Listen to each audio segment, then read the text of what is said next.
بڑے سے بڑا مفکر، بڑے سے بڑا اچھا ادیب، عالی نسب شاعر جب بھی لکھتا ہے تو کتاب کے ابتدائیے میں مجبور ہوتا ہے لکھنے پر کہ میری کتاب کو امعان نگاہ سے پڑھیے، اگر کوئی غلطی، کوئی کوتاہی، کوئی سکم پائیں تو براہ کرم مجھے آگاہ کریں تاکہ آئندہ ایڈیشن میں اس کی اصلاح کر دی جائے۔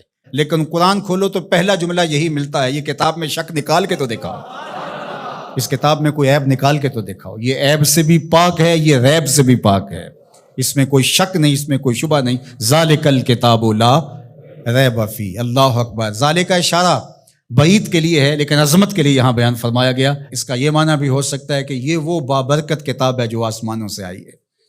اللہ اکبر۔ یہ وہ کلام الہی ہے جس میں کوئی شک نہیں ہے۔ ھدی للمتقین، یہ کتاب متقیوں کے لیے ہدایت ہے۔ اللہ اکبر۔ اس کتاب کو ھدی للناس بھی کہا گیا، تمام لوگوں کے لیے ہدایت، اور ہدایت کے مفہوم کو آپ اچھی طرح سمجھتے ہیں، رہنمائی کرنے والی، راستہ دکھلانے والی، منزل تک پہنچانے والی، اندر کی بیماریوں کو دور کرنے والی، باطنی امراض کے لیے شفا۔ یہ کتاب ہدایت ہے، نور ہے، روشنی ہے، اور آسمانی تحفہ ہے جو حضرت انسان کو عطا کیا گیا۔ ہمارے دکھوں کا مداوع ہے، ہمارے دردوں کا علاج ہے، ہماری زندگی کو خوبصورت اسلوب دینے کے لیے یہ کتاب نازل ہوئی ہے، طریقہ حیات ہے ہمارے لیے، یہ منشور زندگی ہے۔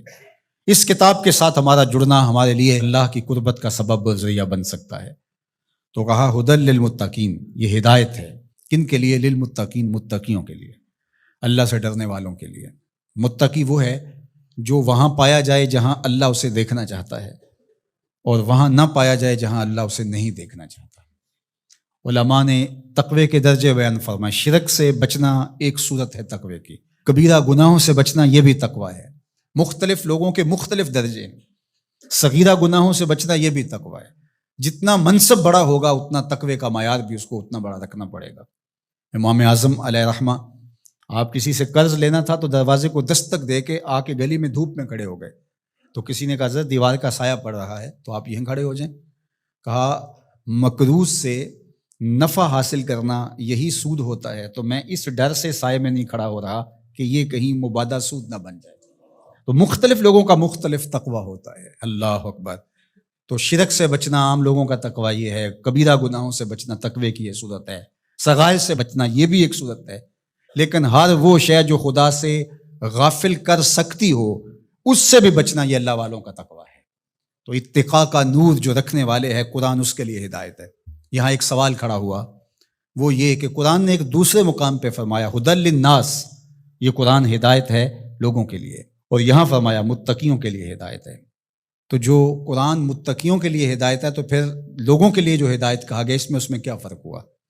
تو بات یہ ہے کہ قرآن کی طبع کے اندر تو ہدایت ہی رکھی گئی ہے، قرآن تو نور ہی بانٹتا ہے، لیکن یہاں اس سے اکتساب فیض کون کرتے ہیں؟ وہ متقی ہیں۔ قرآن ہے ہدایت، سراپا ہدایت، لیکن جو کفار ہیں، مشرکین ہیں، وہ اس ہدایت کے سرچشمے سے کچھ حاصل نہیں کر پاتے، اس سرچشمے کے پاس بیٹھ کر کے بھی اندھیرے میں رہتے ہیں، لیکن جو متقی ہیں وہ قرآن سے نور حاصل کر کے اپنی زندگی میں چراغاں کر لیتے ہیں۔ یعنی اکتساب ہدایت متقی کرتے ہیں، لیکن قرآن مجید جو ہے وہ سراپا ہدایت ہے، وہ سب کے لیے۔ اگر کافر بھی ہدایت لینا چاہے تو قرآن اس کو بھی دے گا، لیکن اگر وہ نہیں لینا چاہتا بلکہ اس کی ضد بڑھتی ہے، اس کے اندر جو ہے وہ حسد بڑھ جاتا ہے، اس کی دشمنی بڑھ جاتی ہے۔ قرآن مجید میں اللہ تعالیٰ نے دوسرے مقام پر ارشاد فرمایا وَنُنَزِّلُ مِنَ الْقُرْآنِ مَا هُوَ شِفَاءٌ وَرَحْمَةٌ لِّلْمُؤْمِنِينَ وَلَا يَزِيدُ الظَّالِمِينَ إِلَّا خَسَارًا۔ یہ شفا ہے، رحمت ہے مومنین کے لیے، لیکن جو ظالم ہے ان کا نقصان زیادہ ہوتا ہے، وہ خسارہ زیادہ حاصل کرتے ہیں۔ یُضِلُّ بِهِ كَثِيرًا وَيَهْدِي بِهِ كَثِيرًا۔ اسی قرآن سے کچھ ہدایت لیتے ہیں اور اسی قرآن سے کچھ گمراہ ہو جاتے ہیں۔ تو قرآن کا قصور تھوڑا ہے۔ بارہ کے در لطافت تبش خلاف نیست، در باغ لالا رویت و در شورا بوم خاص۔ بارش کی فطرت کے اندر، طبع کے اندر کوئی اختلاف نہیں ہے، اس کے فردوس بدامہ قطروں کے اندر زندگی ہے، نور ہے، تازگی ہے، لطافت ہے، برکت ہے، حیات ہے۔ لیکن وہی بارش جب باغ میں برستی ہے تو لالا کے پھول پھوٹتے ہیں، گلاب مہکتے ہیں، کلیاں چٹکتی ہیں، یاسمین، نسرین، نسترن اور چمبیلی کے پھول بہار دیتے ہیں۔ اور وہی بارش جب گندگی کے ڈھیر پہ برستی ہے تو تعفن پھیلتا ہے، بدبو پھیلتی ہے۔ تو اب قصور بارش کا ہوا یا اس گندگی کے اندر چھپی ہوئی غلاظت کا؟ اس لیے قرآن ہے شفا، سراسر شفا ہے، سراسر نور ہے، سراسر روشنی ہے۔ لیکن اس کے لیے کیسے ہوگا جس کے اندر کفر کی بدی چھپی ہوئی ہے.